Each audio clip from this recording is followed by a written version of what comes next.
Christmas dinners are supposed to be loud and safe and predictable. This one wasn't. Welcome back. If you've ever had a family moment that snapped so fast it changed how you see everyone in the room, you'll understand why this story starts right here. I walked into the dining room already knowing something was wrong. Not dramatic wrong, just off. The ham smelled burnt sweet, like sugar pushed too far. My stomach tightened. There was one chair everyone kept not looking at. The good one. The one near the center. I paused. That tiny pause. I hate that pause. I reached for it anyway. The movement came fast, a chair bumping the table, my daughter on her feet, a hand on my arm, firm, practiced. Don't.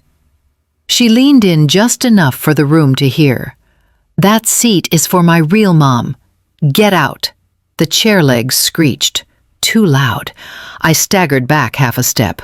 Not enough to fall, enough to be seen. Forks froze. Someone cleared their throat and didn't finish. No one said my name. I didn't yell. I didn't cry. I just stood there, hands empty, feeling stupid for thinking I still had a place at that table. My name is Lorraine Whitaker, 69 years old. I watched my daughter sit down like she'd corrected something minor. Like I was the inconvenience, not the woman who raised her. My knee throbbed where I twisted it. That bothered me more than the push, honestly. I waited for someone to say something.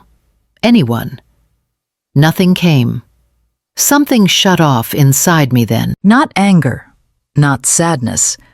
Just a quiet click, like a lock sliding into place. I picked up my coat. My hands shook when I did it, which annoyed me.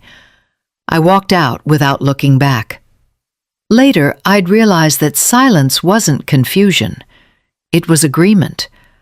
And I understood very clearly that this wasn't the first time they'd decided who mattered. It was just the first time they'd done it out loud. The story you are about to hear is a fictional work created by the writing team at Her ShaDown. It is inspired by real emotional dynamics, real family conflicts, and real choices people make when respect disappears. By the time I reached my car, my phone was already buzzing in my pocket, messages waiting, explanations forming. I didn't check any of them. I stood there longer than I should have. Not frozen, just waiting. Waiting for someone to step in and fix it. That old reflex. My brother kept his eyes on his plate, like the gravy might confess something. His fork dragged slow circles, metal against ceramic. Someone at the far end coughed, sharp and useless. A wine glass tipped, sloshed, steadied. No spill, no interruption. My daughter had already sat back down. She adjusted her napkin, smoothed it once, twice. Calm. Like she'd corrected a mistake on a form. No one told her to stop. No one told her she was wrong.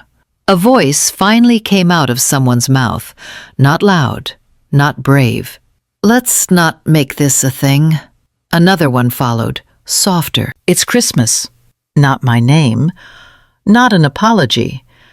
Just instructions on how to disappear politely. I shifted my weight and felt the jolt in my knee. Sharp, then dull. I must have twisted it when I stepped back. That irritated me more than anything else. The push was public. The pain was private. Somehow that felt backwards. My daughter didn't look up. She reached for the rolls, passed the basket down like nothing had happened. Someone took one, then another. Normal moved back in fast. That's when it landed. This wasn't a slip. This wasn't heat-of-the-moment cruelty. They practiced this. Not with words, with silence, with habits, with all the little times I'd been talked over, reassigned, asked to understand. Tonight was just the first time they'd let it be physical. I heard my mother's chair scrape slightly, like she might stand. It stopped halfway. Wood settled back against wood. That sound did it. I nodded once, not to them, to myself. A small movement, but it felt like agreement, not with what they'd done, with what I was about to do next. I reached for my coat again. This time, no one tried to stop me. The drive home was quiet, but my head wasn't. Every red light gave me another memory I didn't ask for. I kept seeing the small choices, the ones that felt harmless at the time. All the, "It's fine," all the, "Don't worry about me." I paid for things I shouldn't have. Not once, not twice. Over and over. School trips, deposits, gaps nobody else wanted to cover. I babysat when I had a fever, wrapped in a sweater on their couch, pretending I wasn't dizzy. She'd laugh and say, I was tougher than I looked.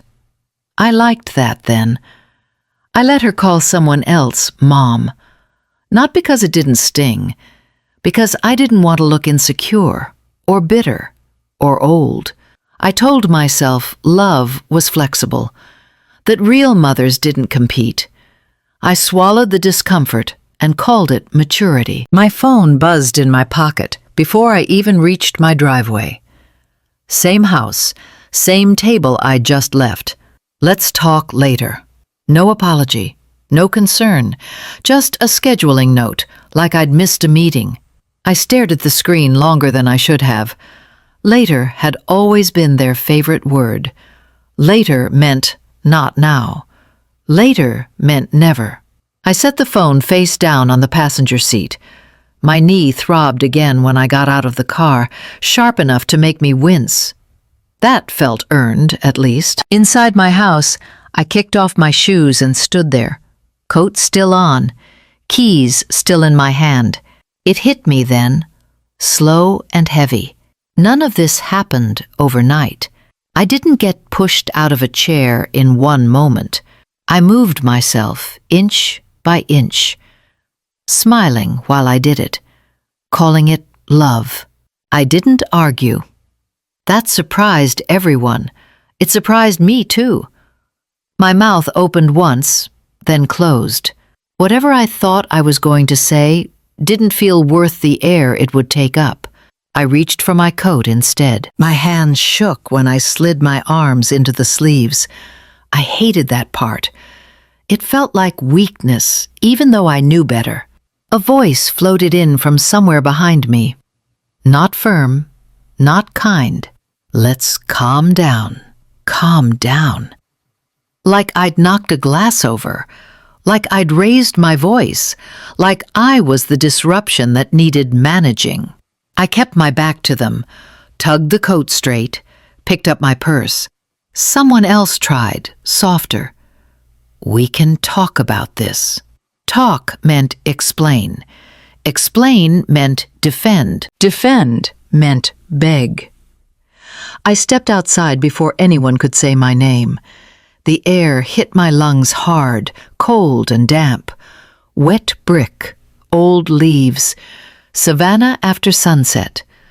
I took one breath too fast and had to slow myself down. My knee flared when I walked down the steps, a sharp reminder with every movement. I welcomed it. Pain had rules. It made sense. I didn't look back at the windows. I already knew what I'd see if I did.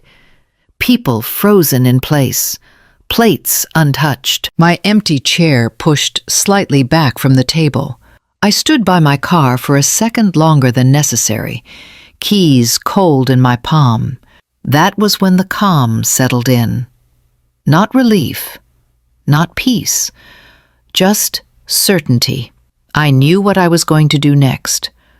I had known for months, really, since the first time I'd been left out of a decision that depended on me, since the first time someone assumed I'd adjust, like I always did. I got in the car and shut the door. The sound was solid, final. This time, I wasn't explaining anything. Back home, I went straight to the hallway drawer. The one under the phone table. I hadn't opened it in years. Paper sliced my finger as soon as I pulled the folder out. Thin sting. Clean. I welcomed it. They forget things. People always do when someone else keeps the lights on quietly. They forget whose name sits on the documents that matter, who co-signed when no one else would, who handled the boring parts, the parts that don't get applause. I never waved any of it around. I thought that was dignity, maturity. Turns out it mostly taught people I'd absorb whatever they handed me. I sat at the kitchen table with a folder open and my phone beside it. I didn't rehearse anything. Didn't need to. The first call connected fast. A pause on the other end when my name came up. Recognition. Then caution. "I'm confirming a change," I said. Kept my voice flat. "Effective immediately." The questions came quick after that. Not angry, nervous. I answered only what mattered. "Yes." "That's correct." "No, that won't continue." I made another call, then another. Short, clean, no stories attached. Each one shifted something I'd been holding together for years. Halfway through, my phone buzzed again, a different tone this time. My daughter. I didn't open it. I thought about all the times she'd said, "You're so good at handling this stuff," then walked away lighter. I'd smiled back, proud of being needed. Here's the thing I didn't say out loud until that moment. Being reliable isn't the same as being respected. I closed the folder, pressed my finger against the paper cut until it stopped bleeding. Control has a feel to it. Firm, grounded. When my phone buzzed again, I turned it face down. I wasn't angry. I was finished carrying what they stopped noticing. This is the part people imagine wrong. They picture shouting, slamming doors, a speech that finally lands. There wasn't any of that. I sat at the table with the folder open and did what I'd already decided to do. I withdrew. I signed. I sent the notices. No warnings, no explanations. Just dates and confirmations moving into place. My phone lit up while I was at it. Her name. I watched it buzz until it stopped. A minute later, again. Then a third time. Same pattern, short rings, tight pauses. Panic creeping in. I didn't pick up. I finished the last form, pressed submit, and closed the laptop. The sound was dull, final enough. The refrigerator hummed behind me. Steady, unbothered. I stood there for a moment, hand resting on the counter, letting the quiet settle. It wasn't peace. It was space. There's a difference. Another call came through. This time, a voicemail followed. I didn't listen. I already knew the tone. I'd heard it before, just never aimed at me. I poured a glass of water and drank it slow. My hand didn't shake this time. That felt important. When the text started, they weren't angry yet. Confused. Then urgent. Then polite in a way that tries too hard. I turned the phone face down. I hadn't taken anything that wasn't mine to move. I hadn't broken anything that wasn't already leaning on me. All I'd done was step out of the way. By the time the sun dropped behind the houses across the street, everything that depended on my quiet cooperation had felt the shift. Not dramatically, practically. The kind of change that doesn't announce itself. I went to bed early, slept deeper than I had in months. In the morning, the messages would sound different. The next morning, my phone didn't buzz. It rang. Long, insistent. I let it ring until it stopped, then answered the second call without greeting. Breathing on the other end. Too fast. I didn't mean it like that. I leaned against the counter and waited. Let the space do the work. Her voice rushed in to fill it. She talked about stress, about how the holidays get, about how things came out wrong. Words stacked on top of each other, trying to build a bridge back. I cut in, quiet. What way did you mean it? Nothing. Just the faint sound of movement, like she'd shifted the phone from one hand to the other. A sniff. You know what I mean. I didn't. I stayed silent again. The pause stretched. This one felt heavier than the one at the table. It pressed instead of protected. She tried a different angle. Everyone's upset. You didn't have to take it this far. That landed. Not concern, not regret. Management. I handled what was mine to handle. My voice sounded older than I felt, steadier too. A new voice cut in, sharper, my sister, somewhere nearby. This is family. You don't just walk away. I pictured her standing close, arm crossed, already convinced she was right. I didn't argue with the picture. I already did. More noise, overlapping voices now, explanations tumbling into each other. They needed me to debate, to soften, to step back into the role that made them comfortable. I didn't correct a single detail, didn't defend myself, didn't explain the paperwork or the timing or the why. I'm done, I said once. Not loud, not dramatic. The line went quiet. Not dead. Waiting. I ended the call. Messages followed, some careful, some angry. One apology that arrived wrapped in conditions. I didn't respond to any of them. By afternoon, the tone had shifted again. Less certainty, more fear. I set the phone down and went about my day, slower than usual. Lighter, too. For the first time, they were talking into a space I no longer occupied. The changes didn't announce themselves. They showed up sideways. A voicemail from my sister's friend asking if I knew anything about a delay. A clipped message from someone I used to coordinate with, suddenly unsure who was in charge now. Names dropped into conversations that didn't include me anymore, followed by long pauses. Things stalled, then slipped. A relative stopped by my house one afternoon, uninvited, wearing the same careful smile people use when they want information without asking for it. She mentioned schedules changing, accounts being reviewed, a plan that had worked for years suddenly needing adjustments. I listened, nodded once, didn't offer anything back. I thought you'd want to know, she added, watching my face. I'm sure you did. That was enough to end it. Word traveled fast after that, faster than I expected. People notice when stability disappears. They don't always know why, but they feel it. My phone stayed quiet for a day. Then a single message came through. Not long, no explanations attached. Can we fix this? No apology, no ownership. Just a request to reverse time. I read it once, let it sit. Set the phone down without answering. Later that night, another message arrived from a different number. More careful this time. Mentioned family history. Mentioned forgiveness. Mentioned how hard things were getting. I didn't respond to that one either. I wasn't trying to punish anyone. That part mattered to me. I wasn't celebrating. I had simply stopped holding something that wasn't mine to carry alone. By the end of the week, the calls slowed. The messages softened, then stopped. The noise found new directions to move in. I went about my days as usual.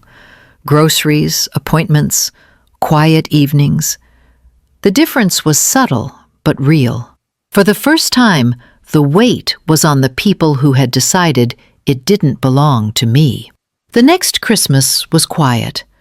Not peaceful quiet, just quiet. The kind that makes you notice small things, whether you want to or not.